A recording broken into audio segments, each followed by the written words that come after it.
So there are a couple more topics to look at with regards to the team development cycle. We're going to talk about the question of direct versus lateral leadership, and we're also going to look at how this fits into agile framework.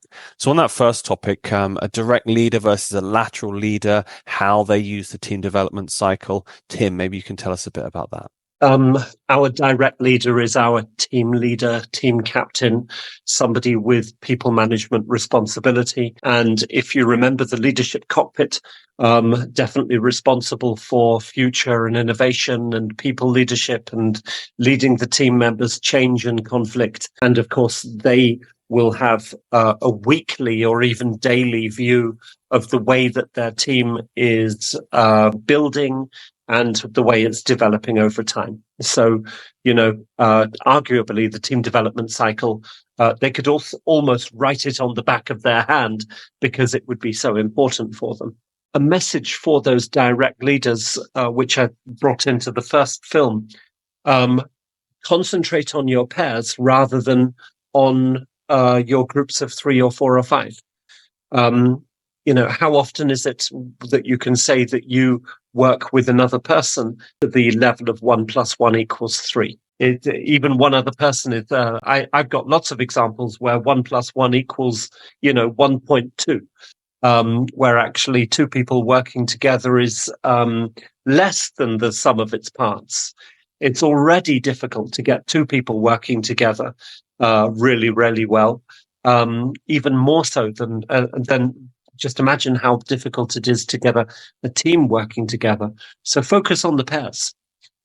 Delegate tasks to 2 people rather than 1. Give them feedback to 2 people rather than 1.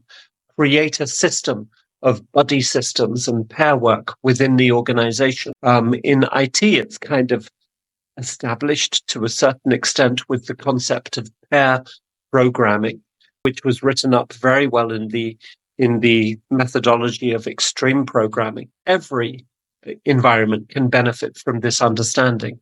Get 2 people working on a topic and it changes the nature of the feedback that you give and the discussions that you have around it. A very underutilized method. A lateral leader does not have a team responsibility, but they see the productivity of teams way, way more than anybody else in the organization. A lateral leader will normally be working with 3 or 4 teams. Who better to compare one team against another from a productivity perspective?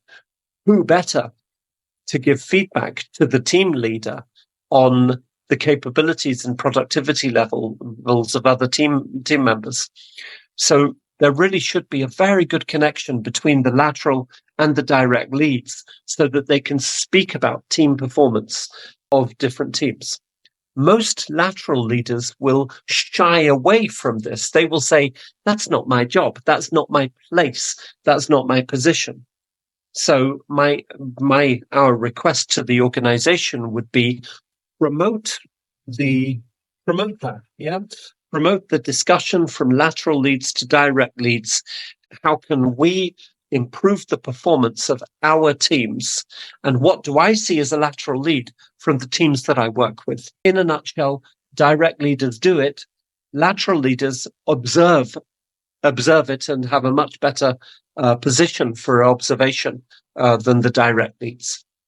Let's move a little bit into what elements of the team development cycle can play a role in the agile ceremonies. Let's take the planning meeting at the beginning. The planning meeting will for sure be a stage where the forming stage and the storming stage start being put on the table.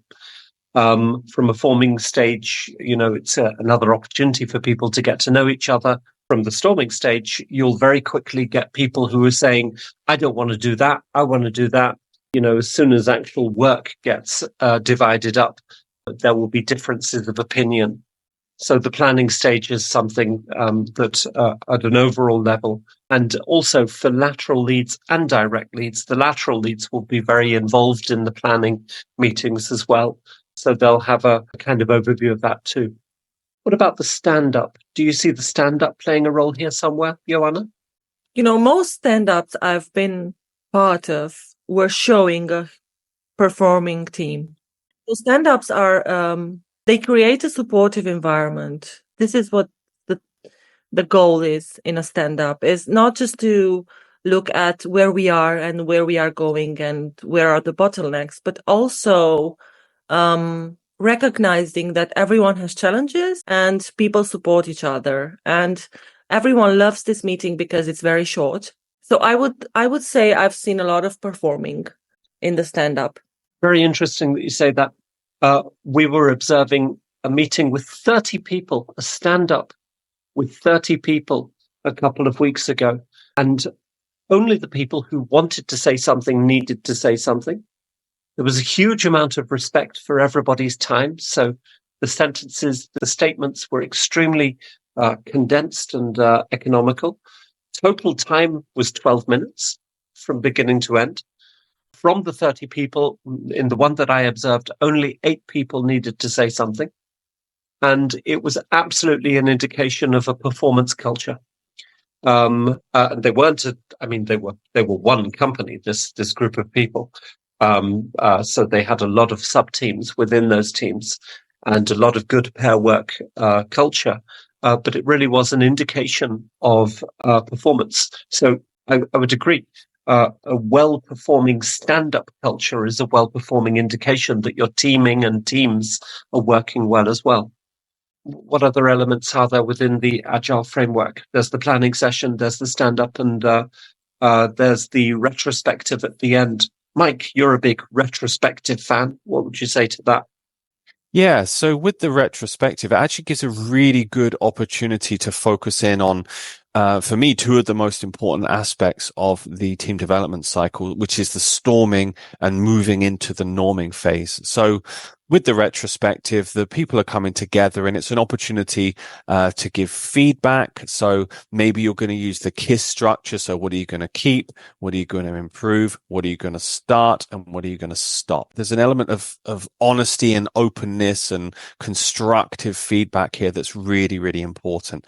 So storming topics absolutely need to come out here. You're asking people to say, what are you going to keep? What should you stop? What should we start, etc. So storming discussions, areas of slight disagreement, what went well, what could have gone better, and what are we going to do next? So with the storming discussion, from that, we move into the norming discussion, which can be around prototyping. So what did we do? How did it go? Let's have a review of that. And from here, how do we want to change? What are we going to prototype in a new way? And what's going to develop going forward? And it's a really, really useful process here because, we don't want to necessarily create an argument. What we want to do is create an environment where people can make proposals for the next steps, because as we highlight, even in our negotiations, a proposal always beats an argument.